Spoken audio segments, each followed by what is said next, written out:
নমস্কাৰ, মই ধ্ৰুৱৰঞ্জন। আজি মই কিতাপ পঢ়ি আপোনালোকলৈ আগবঢ়োৱা পঞ্চমটি পাঠ। আজি মই দেশ বিদেশৰ লোককথা কিতাপখনৰ পৰা এটি অসমীয়া লোককথা আপোনালোকলৈ আগবঢ়ালোঁ।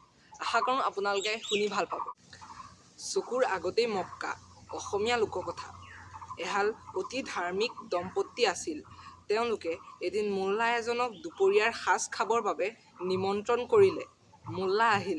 দুয়ো স্বামী স্ত্ৰীয়ে আথে বেথে তেওঁক পদূলিমুখৰ পৰাই আগবঢ়াই নিলে।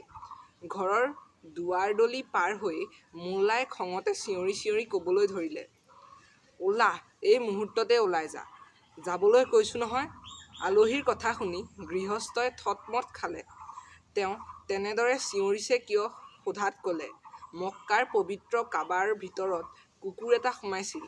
দেখি বৰ খং উঠিল। সেয়ে তেনেদৰে চিঞৰি চিঞৰি তাক খেদি পঠিয়ালোঁ।" মোল্লাৰ কথা শুনি গৃহস্থ বৰ আচৰিত হ'ল। তেওঁ ভাবিলে, কিমান শক্তিমান তেওঁ। মক্কা ইয়াৰ পৰা হাজাৰ হাজাৰ মাইল দূৰত অৱস্থিত। অথচ তেওঁ ইয়াত থাকিয়েই মক্কাক দেখিবলৈ পাইছে। মোল্লাৰ এনে অদ্ভুত শক্তি দেখি তেওঁলৈ গৃহস্থৰ শ্ৰদ্ধা ভক্তি আৰু বাঢ়িল। মানুহজনৰ পত্নীৰ কিন্তু তেনেকুৱা অদ্ভুত কথা এটা বিশ্বাস নহ'ল।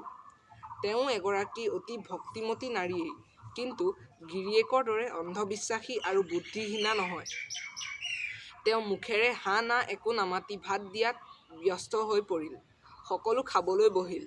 গৃহস্থনীয়ে সকলোৰে আগত ভাতৰ কাঁহী দাঙি দিলেহি।